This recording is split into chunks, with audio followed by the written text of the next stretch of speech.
एक खास शख्सियत के साथ मुलाकात। देखिए जयदेव पटेल के साथ नंबर 1 इंडिया न्यूज पर रोजाना रात 9 बजे। नमस्कार व्यूअर्स, मैं जयदेव पटेल और आप देख रहे हैं नंबर 1 इंडिया न्यूज। आपका एक बार फिर स्वागत है एक खास शख्सियत के साथ मुलाकात प्रोग्राम में। आज हम बात करेंगे जापर एक्सप्रेस को कल गुलिस्तानी प्रांत के क्वेटा से खैबर पख्तूनख्वा के पेशावर जाते समय कहीं न कहीं जो बीएलए आतंकियों ने फायरिंग कर हाईजैक कर लिया।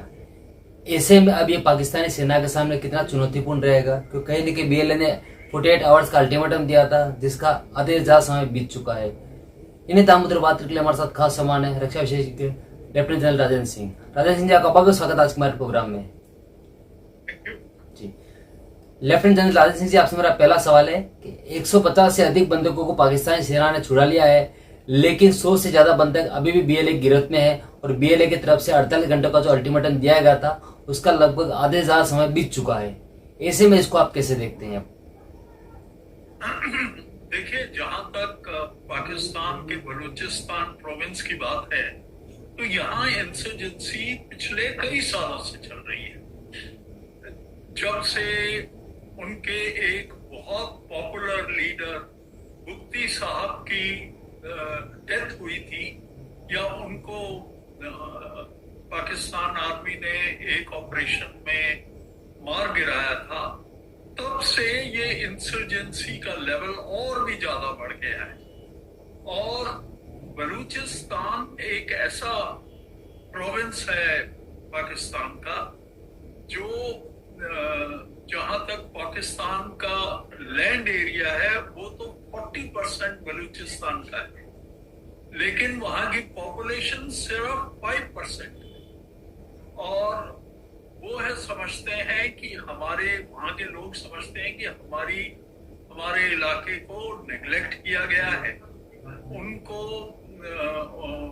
उनके इलाके के अंदर जो प्रोग्रेस होनी चाहिए वो नहीं हुई है, ना तो एजुकेशनल इंस्टीट्यूशंस, ना वहां पर ज्यादा जो काम उन्हें ये जो है बाकी पाकिस्तान में हो रहे थे, वो कोई भी डेवलपमेंटल प्रोजेक्ट्स उधर नहीं हो रहे।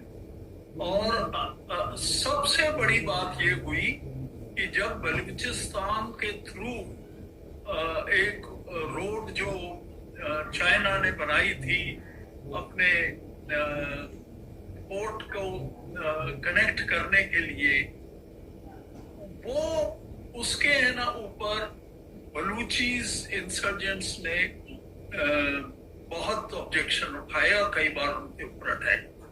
ये जो अभी अटैक हुआ है ये भी वैसा ही अटैक है और पहले भी कई बार कर चुके हैं। एक बार वो उन्होंने चाइनीज नेशनल्स की जो एक बस थी जो आ रही थी उनके इलाके में बलूचिस्तान, उसको एम्बुश किया था।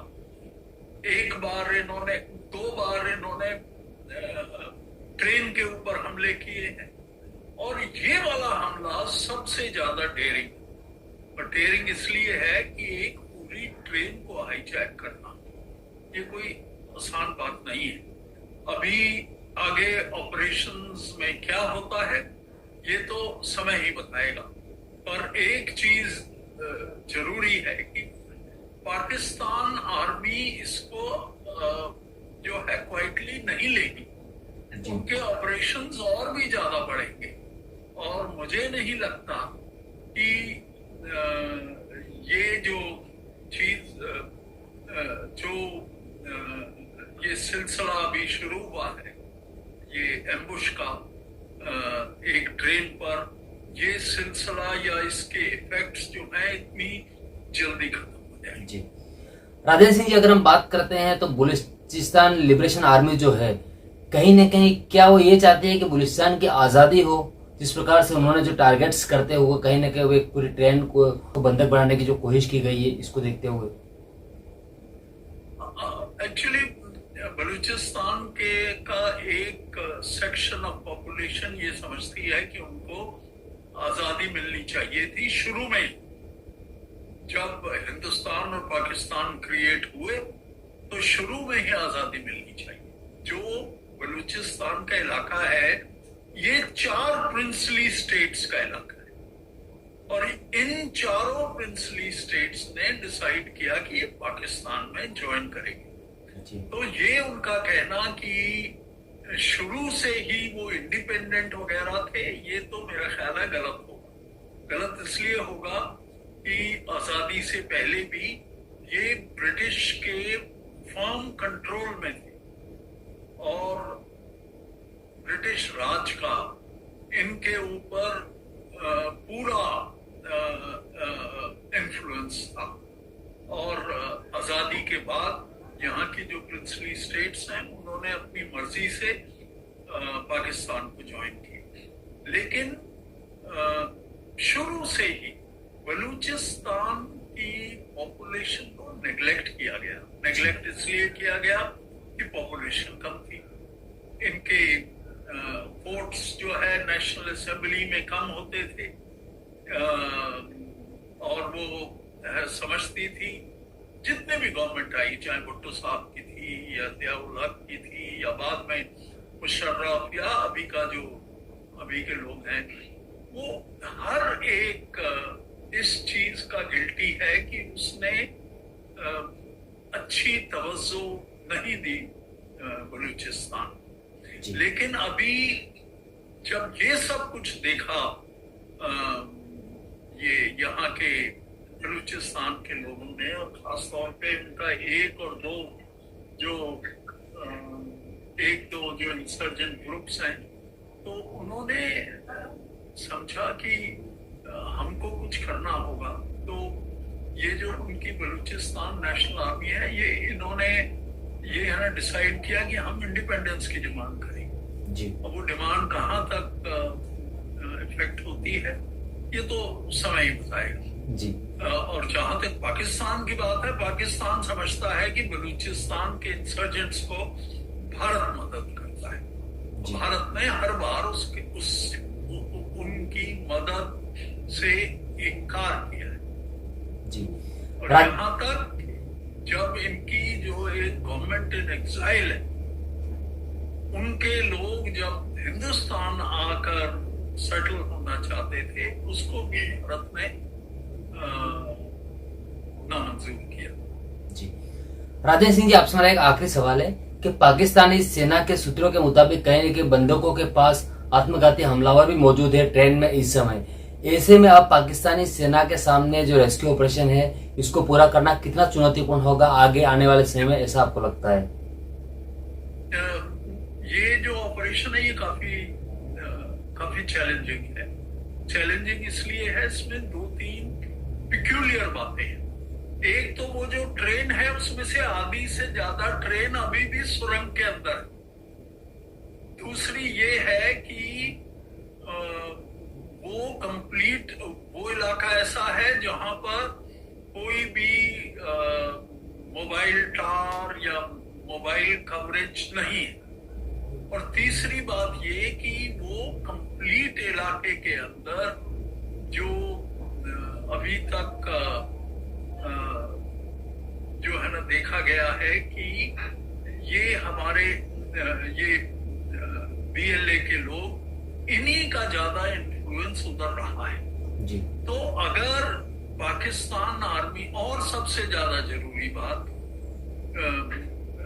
जिससे कि पाकिस्तान आर्मी को काफी मुश्किलें जो के लिए पैदा करेंगी, वो ये है कि पाकिस्तान आर्मी को ये देखना होगा कि सिविलियन कैजुअलिटी मिनिमम हो। बिकॉज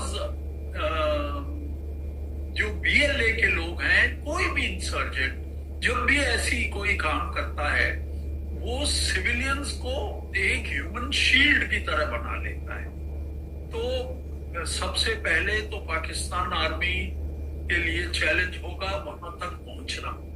उनके कुछ टुकड़ियां ऑलरेडी पहुंच चुकी हैं जी, और कुछ और भी पहुंचेंगी। दूसरा चैलेंज ये होगा कि किस तरीके से वो इंसर्जेंट्स को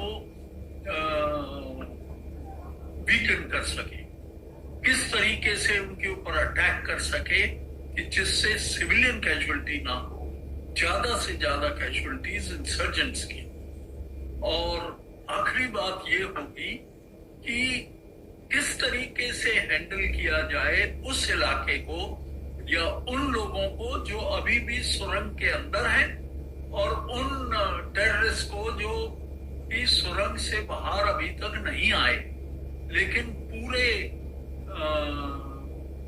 सिविलियंस जो भी इस ट्रेन के अंदर सफर कर रहे थे वो उनके कब्जे में। जहां तक कि कितने लोग अभी तक उनके कब्जे में हैं या कितने मारे गए हैं, इसकी कई फिगर्स आ रही हैं। अब उसमें से कौन सी सही है? कोई तो कहता है कि 100 आदमी मारे गए, कोई कहता है नहीं इतना नहीं है। और पर एक बात हम सबको ध्यान में रखनी चाहिए कि वो ट्रेन के अंदर सिर्फ सिविलियंस ही नहीं है, जो आर्म्ड फोर्सेस के या पाकिस्तान आर्मी के जवान जो छुट्टी के बाद अपनी यूनिट्स में वापस जा रहे थे, वो भी 60-70 जवान वो भी हैं उसके अंदर जी। तो जहां तक पाकिस्तान आर्मी की बात है, उनके लिए चैलेंज तो है ही, पर इसके साथ साथ इंसर्जेंट्स के लिए भी चैलेंज होगा कि वो अपनी बात को आगे कैसे बढ़ाएं। बिकॉज अगर वो थ्रेट कर रहे हैं कि हम मार देंगे वगैरह, तो उससे उनका ओवरऑल कॉज जो है हासिल नहीं होगा। बिकॉज अगर उन्होंने सिविलियन कैजुअलिटीज की और सिविलियंस को मारा, तो बलूचिस्तान के इंसर्जेंट्स के साथ जो बहुत सारी इंटरनेशनल ओपिनियन है, जो अभी इस वक्त इतनी अगेंस्ट नहीं है, वो सब उनके टोटली अगेंस्ट होते हैं इस समय। तो PLO को सिर्फ यूके और यूनाइटेड स्टेट्स ने ही बैन किया है, बाकी किसी ने नहीं किया पाकिस्तान के अलावा। तो मैं नहीं समझता कि वो कोई रेडिकल मेजर लेंगे। हालांकि वो कह रहे हैं कि अगर तुमने रिहा नहीं किया तो हम रेडिकल मेजर्स लेंगे। पाकिस्तान गवर्नमेंट का जहां तक सवाल है, मुझे नहीं लगता कि वो कोई जो डिमांड्स हैं इनकी इंसर्जेंट्स की, उनको वो मानेंगे। शायद कुछ। राजेश सिंह जी, आपने हमारे लिए समय निकाला, उसके लिए आपको बहुत बहुत धन्यवाद। Thank you.